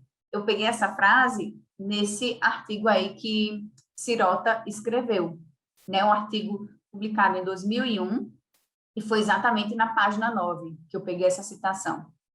Então, o que é que esse APUD aqui, que vocês devem estar vendo e dizendo, meu Deus, o que é isso? O que é que ele significa? Significa Busson, Durkheim, 1911, citado por Sirota, 2001, página 9. Então, esse APUD significa citado por isso que a gente diz que é a citação da citação. Né? É uma citação que eu peguei, que não foi dito necessariamente por aquele autor, que é autor daquele artigo, né, ou daquele livro, e então foi outra pessoa que escreveu, né, mas eu peguei ali naquela fonte. E o que acontece? O APUD, gente, é bom evitar, tá? Um recurso científico que eu uso muito pouco, assim, quando é extremamente necessário. Por quê? O que é que se recomenda? Que o pesquisador vá direto à fonte, né? Então, pode ser que a Sirota tenha colocado aí essa frase dentro de um contexto que ela entendeu, que não necessariamente era o contexto que o Bisson e o Durkheim estavam falando, né, da interpretação dela. Claro que por mais que seja parafraseado, se coloca aí entre aspas, mas ela pode ter entendido dentro de um contexto diferente, né, puxado, por exemplo, só uma partezinha, né, em vez da frase completa. Então, assim, a gente sempre indica para o pesquisador para ir direto na fonte. Claro que tem casos que não é possível. Eu não achei, por exemplo, esse livro aí de 1911, eu não consegui chegar até ele. Então, eu tive que usar esse recurso, né, do APUD, porque eu achei super importante. Gabi, tem como parafrasear citação de citação? Tem também. A citação de citação, ela pode acontecer de maneira indireta ou de maneira direta, tá? Geralmente acontece mais de maneira direta, mas ela também pode acontecer de outro modo. Mas, como eu falei, evitem, né? Se vocês viram aqui no meu caso, que eu li esse livro e eu achei eu já perdi aqui, mas enfim, aquele livro, né, que elas citaram, que eu achei super interessante, e é um livro recente, eu vou diretamente a ele, né? Eu não vou fazer um APUD, eu não vou citar da citação, tá? Então, tem essa pequena aí dica, conselho, que eu sempre vejo muito nas pesquisas acadêmicas. E aí, gente, aqui começa a complicar um pouco, mas é só um pouco, tá? Vocês viram aí 3 tipos de citação. Citação indireta, que é quando você não usa aspas, você vai só falar do seu entendimento sobre o que o autor ou a autora falou. a citação direta, que é uma citação que você vai usar as aspas, né, uma citação literal, e a citação da citação, que é o acude, tá? E aí existem sempre duas formas de fazer cada uma dessas citações. E assim, como eu falei, com o tempo vocês vão se acostumar. E com o exercício que a gente vai fazer, eu acho que vai ajudar um pouco a exercitar isso daí. Então, prestem atenção que, às vezes, você coloca a sua citação indireta entre parênteses, que é esse caso aqui de cima que eu coloquei, né? Então, a construção social é marcada pelos princípios tal, tal, tal, tendências tanto marginalizadoras quanto paternalistas, por meio das quais determinadas características e condições foram negadas às crianças. Então, essa frase, para mim, ela estava muito bem escrita, né? Eu não queria colocar esses autores aí, que eu coloquei entre parênteses, no decorrer do texto, né? Dentro da frase. Eu optei por colocar dessa maneira, né? Porque fica meio que quando você vai ler, né, mesmo que mentalmente, você não vai ler tendências tanto marginalizadoras quanto paternalistas, Buckingham 2007, Cordeiro Coelho 2009, Cliva-Truc 2011, Sarmento 2009, por meio, você não lê assim, né? Geralmente, quando uma coisa está entre parênteses, para manter a leitura fluida, você meio que pula, né? Então, qual seria a lógica aqui de leitura? Tendências tanto marginalizadoras quanto paternalistas, por meio das quais determinadas características e condições foram negadas à criança, tá? Então, quando você opta por deixar essa citação, né, essa referenciação aí entre parênteses, porque ela não seria legal para ser usada durante a frase, é sempre seguindo aqui essa formulazinha, né? Então, incluir entre o parênteses, em letras maiúsculas, sobrenome do ano e autor da publicação, e ano da publicação. Não troquei agora as palavras, né? Sobrenome do autor e ano da publicação. Então, Buckingham 2007. Essa aqui, por exemplo, Cordeiro e Coelho, são duas. Então, como é que a gente faz? Cordeiro, ponto e vírgula, Coelho, vírgula, 2009. Kevortrup, 2011. Sarmento, vírgula, 2009. Tá? Então, segue mais ou menos aí essa lógica. Mas, às vezes, você quer colocar o nome de autor ao longo do seu texto, né? Porque você acha que caberia ali, ficaria legal. Então, olha só aqui como é que eu organizei nessa parte de baixo. Inspirada pelo interacionismo simbólico, em uma série de pesquisas com crianças e seus ambientes escolares, o pesquisador William Corsaro observou a importância das interações entre crianças de idades semelhantes, blá, blá, blá. Nesse caso, eu achei que caberia falar o nome dele ao longo do texto, porque ele fazia parte do texto, né? Eu estou dizendo aqui que o pesquisador observou isso. Então, existe essa outra opção também da gente referenciar, né, essa citação, que é colocando o nome ou sobrenome do autor, né, mais o ano da publicação. Então, deixa eu ver aqui o que é que eu coloquei, incluir o nome do texto, nome e sobrenome do autor, mais ano, sobrenome do autor, mais ano. Então, aqui, por exemplo, eu poderia ter colocado o pesquisador Corsaro, 2011, observou a importância das interações. Eu poderia ter usado isso, né? Então, às vezes, você usa o primeiro nome porque o sobrenome dele não é tão conhecido, ou porque tem outro pesquisador com o mesmo sobrenome, então você usa o primeiro, mas, assim, não é uma obrigação você ter que usar os dois. Você pode usar sempre o sobrenome e o ano entre parênteses, tá? Justamente porque aquilo ali faz parte do texto. E aí, o ano sempre vai aparecer, sempre, em absolutamente tudo, em todo tipo de citação, tá? Na citação direta, segue a mesma lógica, tá? Então, vou começar aqui pelo exemplo de baixo. Eu quis colocar o entre parênteses no final, depois da citação. Ele não faz parte dentro do meu texto, né? Então, eu coloco a mesma coisa do passado. O sobrenome do autor em caixa alta, né, maiúscula, o ano e a página da onde eu tirei a citação. Se eu quiser utilizar aquele outro modelinho, né, ou seja, o autor ele está dentro do meu texto, então, nesse primeiro exemplo aqui, para Durkheim, enquanto o educador mantém a criança submetida à sua influência, ela fica, abre aspas, papapá. Então, aqui eu quis falar essa frase para Durkheim, enquanto o educador né? Então, assim, nesse caso, como faz parte do texto, eu não preciso colocar tudo entre parênteses. E o sobrenome dele não vem em maiúsculo, vem normalmente, né? A primeira letra maiúsculo, o resto minúsculo. E aí, entre parênteses. o ano e a página, né, por ser citação direta. Então, tenham em mente, assim, duas coisas. Citação indireta precisa só sobrenome do autor e ano. Citação direta precisa sobrenome do autor, ano e página. E aí, a maneira como você vai usar isso no texto depende se você colocar no texto corrido, como esse primeiro caso aqui, ou se você colocar no finalzinho, né? Ele faz parte ali só da citação, ele não faz parte do texto em si, né? Da leitura fluida. Então, segue um outro modelo, tá? Ficou alguma dúvida até aqui? Isso é prática, né, gente? Não tem jeito.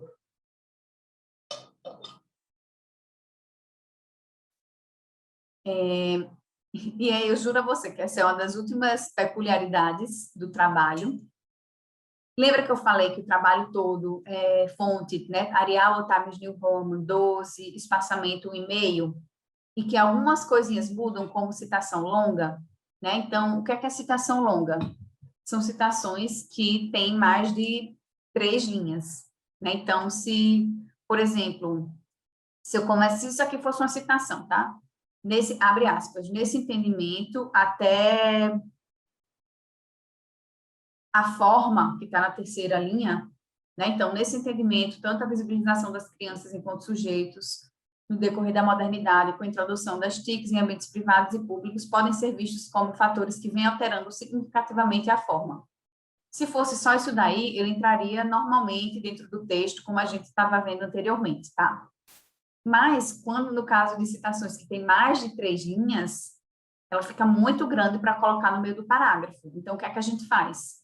A gente abre um espaço, coloca ela assim, no formatinho que está aqui. Recuo de 4 centímetros da margem, então você vê que ela começa um pouco mais do lado direito. Espaçamento simples, né? Você não precisa colocar aquele espaçamento 1,5. E a fonte é uma letra menor do que a utilizada no texto. Então, você pode usar uma fonte tamanho 11, né? Se você utilizando o tamanho 12, que é o tamanho padrão. O simples, professor, é 1, né? O quê? O espaçamento simples é 1. Isso, Tânia. Obrigada. E aí, ó só, nessa citação longa, você não bota as aspas. Por quê? O leitor, gente, tudo tem uma lógica, assim, é complicado, mas tem uma lógica. O leitor, ele não precisa, batendo o olho, ele já sabe que aquilo ali que está escrito não foi você que fez, né? Foi uma citação que você tirou de outro canto. Então, não precisa colocar as aspas aí no caso de citação longa, tá? E aí, lá embaixo, ó, fechando aí esse parágrafo grande, né, que eu coloquei de citação, tem lá a autora, o sobrenome, né, Belloni, que é Maria Luísa Belloni, o ano, a página, e aí esse grifo do autor eu vou deixar aqui para vocês, mas é uma coisa que eu acho que vocês vão aprendendo mais para frente, né? Então, às vezes, qualquer mudança que a gente faz no texto citado, a gente precisa identificar aqui, grifo do autor. Então, por exemplo, nesse texto aqui que ela escreveu, nessa citação, esse construído que eu coloquei em itálico, né, que está na segunda linha, ele não estava assim no texto original. Tem até isso, assim, a gente tem que ser muito fiel nas citações e nas cópias, né? Então, esse construído, ele não estava assim no texto original, então eu tenho que colocar grifo do autor. Então, se eu colocasse negrito ou itálico, eu tenho que apontar aqui. Se, por exemplo, esse texto tivesse sido escrito originalmente em inglês, e eu tivesse feito a tradução aqui, o que é que eu teria que colocar? Tradução do autor, né? Porque foi uma tradução que eu fiz, não é da fonte original. Então, isso é importante, assim, para sempre manter uma fidelidade, né, às pesquisas originais, às nossas fontes de pesquisa. Então, por isso que existem todas essas regrinhas aí. E aí, gente, para fechar aqui, a citação de citação segue aqueles mesmos moldes que a gente viu anteriormente, tá? Então, na parte de cima, por exemplo, né, você tem tudo entre parênteses, então, o sobrenome dos autores vai vir em maiúsculo, com o ano, a citação e a página. Já embaixo, eu quero, olha só, é o mesmo trecho de texto. O de cima, eu usei a citação de maneira separada do texto, né, da fluidez do texto. O de baixo, eu quis colocar o nome dos autores ao longo do meu texto. Então, segue aquele mesmo esquema, né? Então, por muito tempo, conforme Buisson e Durkheim, e aí eu tenho que dizer, Buisson e Durkheim de quando? Né? De que ano? Em que página? Citado por quem? De 1911, citado por Sirota, 2011, na página 9, e aí continua, tá? E aí, mais uma vez eu reforço aqui, né? Eu coloquei aqui um post-it, recomenda-se evitar esse tipo de citação. O ideal é buscar a fonte original. Né? Nesse caso aqui, eu não consegui buscar um livro de 1911. Às vezes a gente consegue, tá? Não é uma coisa impossível, não, mas eu não consegui por vários motivos, e aí eu fiz, não estou usando muita PUD no meu trabalho, não custa nada usar poucos aqui, tá? E aí, gente, a gente vem para a parte de referências, tá? As benditas referências. E aí eu queria que vocês tentassem identificar aqui quais os elementos comuns que tem aqui nessas 5 referências que eu coloquei. Vocês conseguem identificar? Tentem procurar aí.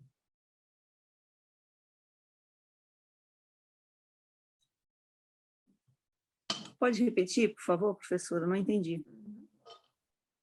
Quais elementos comuns que você consegue identificar na maneira como essas referências são citadas? Todas começam pelo sobrenome do autor? Exatamente, todas começam pelo sobrenome. Esse sobrenome está maiúsculo. Maurício, sim, o nome da obra está em negrito. Que mais? Ordem 2 alfabética pontos. também? Ordem alfabética. Os 2 pontos depois do local da publicação, que aparece ali Rio de Janeiro, 2 pontos. Sim. Dependendo do tipo de publicação se utiliza, né? Uhum. A obra Exatamente. depois... Desculpa, O quê? professora. Não, fala. A obra depois do nome do autor. Sim, aparece todas nessa ordem, né?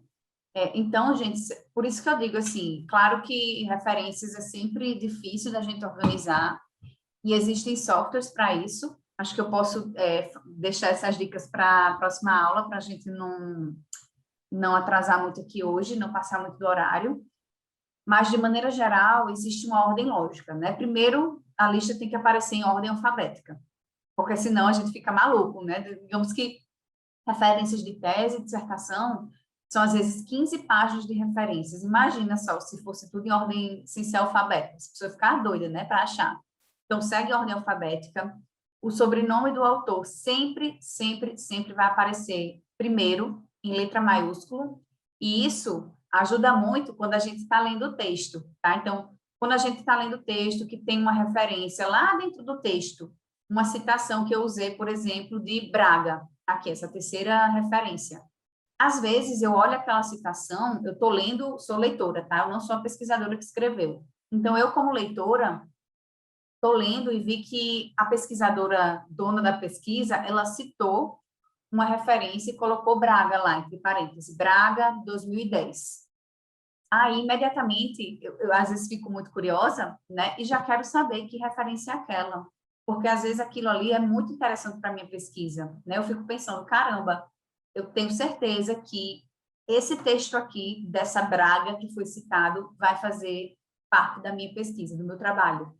Então, às vezes, você vê isso no meio do texto, vai lá para o final, para a lista de referências, e qual é a primeira coisa que você vai pesquisar para descobrir exatamente que referência é essa? O nome Braga, né? Então, você vai pela ordem alfabética, tentando identificar qual é o sobrenome. E aí você acha, tá aqui, Braga, A, que é uma abreviação do primeiro nome dela, e aí você vai identificar, foi esse texto aqui, microcelebridades entre meios digitais e massivos. Nesse caso, o contracampo está em negrito porque é o nome do periódico, tá? Quando você cita um artigo de periódico, é essa fórmula aí que é usada. Sobrenome, nome, título, nome do periódico em negrito, local onde o periódico foi publicado, o número do periódico, às vezes o volume também, dependendo se ele tiver volume. Quais foram as páginas desse artigo aqui? Foi a página 39 a 53 dessa revista. E ela foi publicada quando? Em agosto de 2010. Então, assim, você tem tudo aí, tem todas as informações que você precisa para que, se você se interessar por aquela citação lá no meio do trabalho e se interessar por essa referência, você sabe onde buscar, né? Então, por isso que eu falei, ciência é troca, é intercâmbio. E quanto mais desenhado, assim, quanto mais formatado, é mais fácil da gente achar as coisas, tá? Então, assim, claro que aqui as referências não são exatamente iguais, né? Por quê? Essa primeira é o quê? É um capítulo do livro. Então, olha só como segue uma ordem lógica, depois que vocês começam a captar a coisa. Alcântara e Campos escreveram esse capítulo. O título do capítulo é Agora Eu Era o Rei, a Reinvenção da Infância. Ele está em que livro? Né? Porque o capítulo está dentro de algum livro. Ele está em esse livro aqui, Mídia de Chocolate, que foi organizado por Sampaio, Cavalcante e Alcântara. Estudos sobre relação infância, adolescência e comunicação. Esse livro foi publicado no Rio de Janeiro pela editora ePapers em 2006. E o capítulo que eu citei, né, ele é aqui, página 139 a 150 do livro.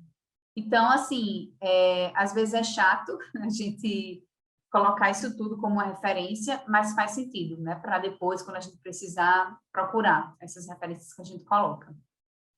Esse de baixo aqui, gente, é o mais básico de todos, a citação de livro.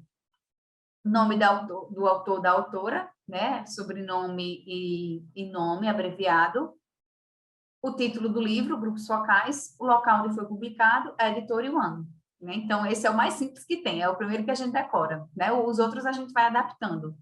E aí, eu queria só abrir um parêntese aqui, que eu acho importante, que já era para eu ter até ajustado, essas referências são da minha tese, mas eu me arrependi de não ter feito isso na minha tese, sabe? Porque eu sou uma feminista, então, uma das coisas que eu leio muito sobre o campo da pesquisa científica, sobre a presença das mulheres na ciência, e aí, gente, uma das coisas que está no nosso subconsciente, né, nos nossos vieses cognitivos, é de tender a achar que as pesquisas são feitas por homens.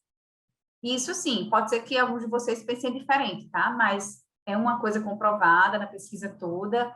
Então, às vezes a gente olha assim, Braga A, e aí a tendência é que a gente fale no masculino, né? O pesquisador Braga escreveu esse livro aqui. Então, eu li uma vez um artigo que dizia assim, como você pode contribuir para quebrar, né, determinados paradigmas e estereótipos dentro da ciência. A presença da mulher na ciência, ela é recente, né? Ela vem um trabalho sendo construído há muito tempo, mas ela é muito recente, assim, de forma significativa mesmo. E aí esse artigo falava isso, como é que você pode ajudar a quebrar esses paradigmas, né, esses estereótipos, escrevendo o primeiro nome da pessoa por extenso. Né? Então, eu nem lembro, eu sei que é uma mulher, Barbu, mas eu não lembro o primeiro nome dela, mas eu sei que Braga é Adriana. Né? Então, assim, uma forma de reforçar isso aí é justamente escrever Braga, caixa alta, né? Que é uma obrigação, independentemente de qualquer coisa, é uma obrigação da ABNT. E aí o A ABNT, você pode utilizar ele suprimido, né? Só com a primeira letra, ou você pode também usar o nome completo da pessoa. E aí, hoje, eu estou tentando optar, né, por utilizar o nome completo, justamente para facilitar essa identificação de mulheres na pesquisa. Então, aqui eu teria citado Braga Adriana. Embaixo, Tomás, é uma mulher, é Renata o nome dela, inclusive, também. Então, Tomás, Renata, e por aí vai. Em cima, também são mulheres, né, coincidentemente. Alcântara, Alessandra, Campos, e aí eu não lembro o nome de Campos, mas é uma mulher também. As de baixo também são todas mulheres. Então, assim, eu acho que ajuda muito, sabe, nessa parte aí de reconhecimento das mulheres no campo. Então, eu coloquei aqui uma espécie de resumo, né? Então, eu destaquei aqui de azul sobrenome e nome dos autores, que é uma coisa que sempre aparece, né? Recorrente, independentemente do tipo de referência. O título da obra, que vai aparecer também sempre. Onde a obra foi publicada. Então, se ela é um livro, tem um local e tem a editora, né? Então, sei lá, Natal, é do UFRN, editora da UFRN. Brasília editora da UNB, e por aí vai, né? Então, o local onde a obra foi publicada sempre aparece também. Nesse caso aqui, qual foi o local? Foi uma revista. Então, tem a revista Contracampo, que é o nome dela, e mais uma vez, né? A cidade onde ela é publicada, qual o número, quais as páginas, e aí o ano, né, que sempre aparece também. E aí tem essa particularidade, gente, de colocar algumas letrinhas. Vocês veem aqui que tem 2017A, 2017B. E por que isso? Porque, às vezes, você ama um autor e você usa várias obras dele, que foram publicadas no mesmo ano. Então, nesse caso aqui, dessas obras de Renata Tomás, essa de cima, essa primeira, foi a tese de doutorado dela, que foi publicada em 2017. Essa de baixo foi um artigo que ela publicou na revista Contracampo, que também foi ela é de dezembro de 2016, mas até março de 2017. E aí, lembram que lá no meio do texto a gente coloca o sobrenome do autor e o ano. Então, imagina se eu colocar uma citação desse texto de baixo, mas escrever assim, Tomás 2017. Aí você fica perguntando, tá, mas Tomás 2017 de qual dos dois? Porque tem duas obras aqui que foram escritas por Renata Tomás em 2017. Então, você usa a letrinha para identificar, né, se foi 2017A ou se foi em 2017B. E aí tem a parte de jurisdição que eu trouxe. Eu confesso que não é a parte que eu domino tanto, não sei assim decorado, eu vou lá nas normas ABNT, bonitinhas, e copio e colo exatamente o modelo que tem lá, coloco na minha lista e vou substituindo, mas tem 3 coisas também que sempre aparecem dentro dessas citações. Eu nem sei se eu estou falando o nome certo, por causa que jurisdição é uma coisa diferente, né, de lei, enfim. Então, a gente tem você vai ter que destacar de onde é aquilo ali, né? Ou seja, a jurisdição, onde é que vai valer aquela lei específica, ou aquele projeto de lei, ou um código como um todo, como a Constituição. Então, você coloca que sempre, primeiro, e assim, quando vocês fazem trabalho de legislação que pegam somente o Brasil, geralmente vai aparecer sempre o Brasil no início, né? Mas, às vezes, não sei, vocês pegam um trabalho que tem que vocês estão analisando, sei lá, a Suprema Corte Americana. Então, é uma coisa que só vale lá, não vai aparecer Brasil aqui, né? Vai aparecer Estados Unidos, e por aí vai. Você tem que colocar também a epígrafe e a ementa. Então, é uma lei, é um decreto, é um projeto de lei. Então, você tem que explicar direitinho. Lei número 8.069, de 13 de julho de 1990, que é o ECA, dispõe sobre o Estatuto da Criança e do Adolescente e dá outras providências, né? Então, isso aqui, essa frase tem exatamente lá nessa lei, né? Na ementa da lei. Então, você coloca lá também. A mesma coisa aqui no caso do decreto, né? O decreto número tal, de 21 de novembro de 1990, promulga a Convenção sobre os Direitos da Criança. Essas foram citações que eu utilizei no meu trabalho, então foram as poucas que eu utilizei. Mas tem também aqui. E aí, depois, você tem que colocar os dados da publicação, né? Onde é que aquilo ali está publicado. Então, aqui em cima, por exemplo, Constituição, né? Você tem Brasília, DF e Senado, 1988. Então, os dados e o ano. Aqui embaixo também, nesses casos, também vai ter, né? A maioria delas no Diário Oficial da União. Então, Diário Oficial da União, Poder Executivo, Poder Legislativo, Poder Judiciário, Brasília, DF, de tal dia, de tal sessão, tal página. Então, tem que ser tudo muito especificado, né? Justamente para aqui, para facilitar o trabalho do coleguinha, né? Para que quando ele veja ali aquela referência, ele saiba exatamente onde procurá-la, né? Isso vai facilitar esse caminho que a gente vai seguir na pesquisa. E aqui, gente, eu trouxe outros exemplos de referências, tá? Então, antigamente a gente usava muito, né? Referência era só livro, só artigo, né? Era uma coisa muito engessada. E hoje a gente pode usar várias referências nos nossos trabalhos. Eu, no meu trabalho, usei, claro, toda essa parte de pesquisa bibliográfica, né? De artigo, de livro, de dissertações, de teses, de monografias e por aí vai. Mas eu também usei algumas matérias jornalísticas para ilustrar alguma coisa. Eu também usei filme. Então, eu coloquei até aqui, ó, Capitão Fantástico. Existe também uma forma exata de citar. Eu coloquei também um vídeo no YouTube, que eu assisti, aí eu quis colocar aqui, eu acho que esse nem é do meu trabalho, não estou lembrando dele não, mas eu coloquei, eu acho que mais para ilustrar. Mas está aqui, ó, o título, né, do vídeo que eu assisti, quem é que fez, qual foi a direção, a produção, disponível em, onde é que está disponível. Às vezes você usa uma referência da internet, 100% na internet. Então, isso ajuda muito, ó, disponível em 2 pontos. E aí você coloca a matéria jornalística, mas depois você tem que dizer quando é que você acessou. Porque, às vezes, esse acesso, por exemplo, que eu fiz em 21 de junho de 2019, nessa data eu consegui acessar a matéria. Mas pode ser que você acesse o meu trabalho em 5 anos, então lá para 2026, vocês vão olhar essa referência e vão dizer, caramba, eu quero ler o que é que tem aí. Aí você segue exatamente essa URL, né, esse endereço, sendo que não está mais disponível. E aí, de alguma maneira, você pode questionar, vixe, essa URL não está disponível não, de onde essa pesquisadora tirou isso? Mas aí eu tenho respaldo, né? Eu vou dizer, ó, meu acesso foi 21 de junho de 2019. Naquela data eu acessei.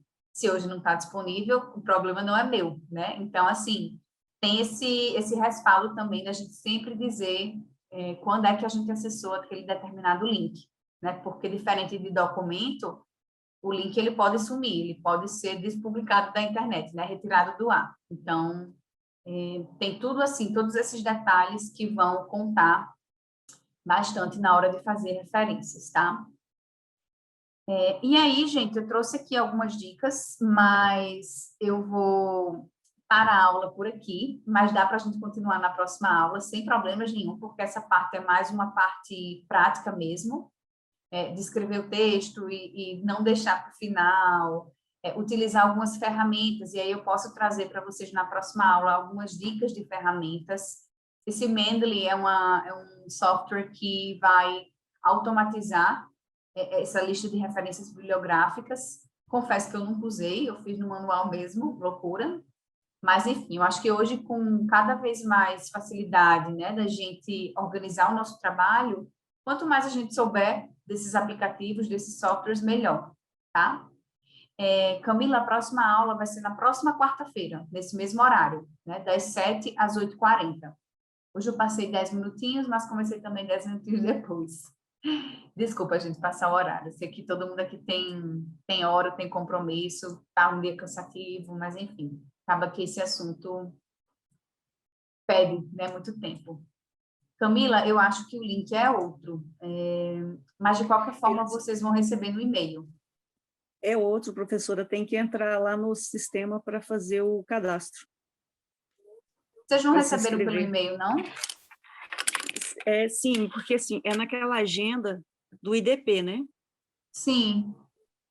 Aí lá naquela agenda do IDP de eventos, a gente clica e dentro do sistema já disponibiliza. Eu já fiz sábado, no domingo, eu já fiz também da próxima semana, já estava disponível também.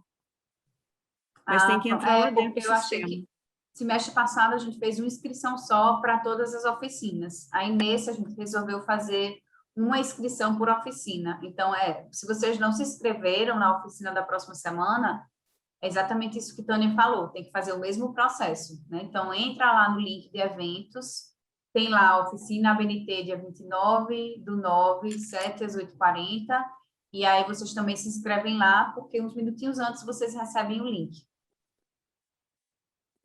Tá? Mas, de qualquer forma, eu vou solicitar o envio dos materiais para vocês, para que vocês vão estudando aí o que é que a gente falou hoje, tá bom? Tá bem, professora. Obrigada, então.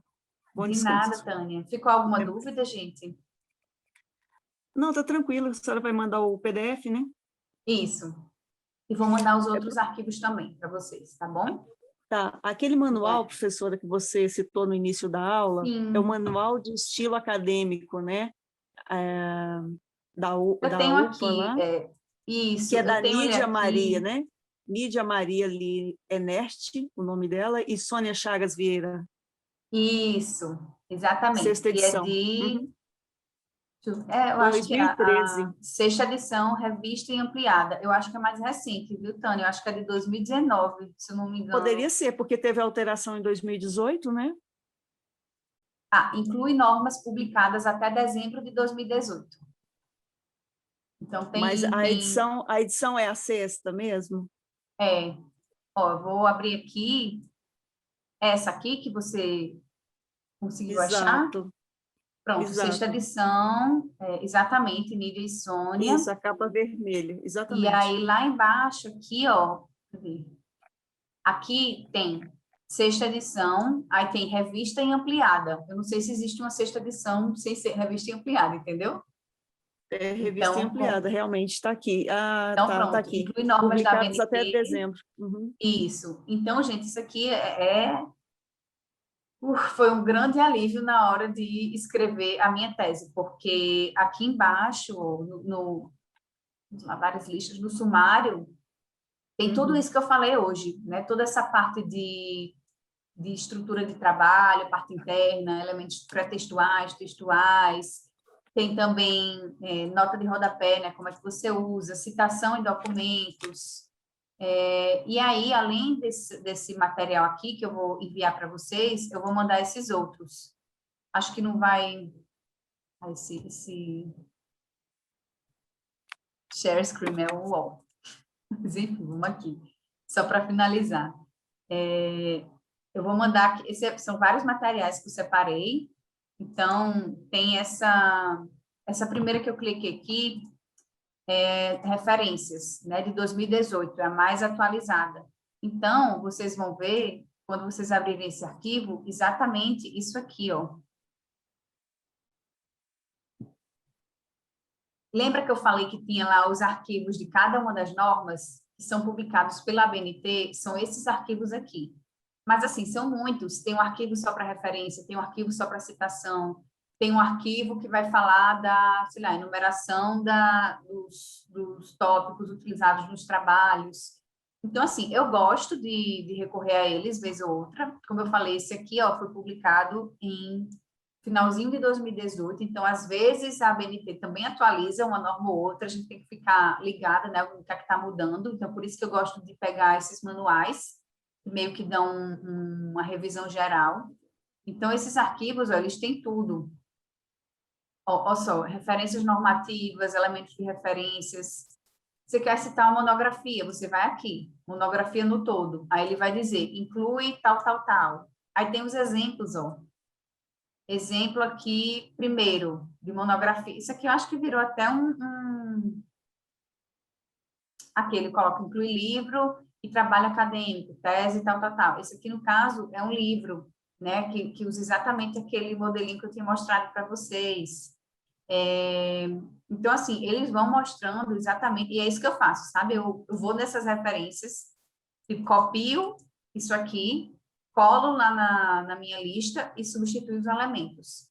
Mas, como eu falei, tem um software para isso, que faz isso, que é o Mendeley.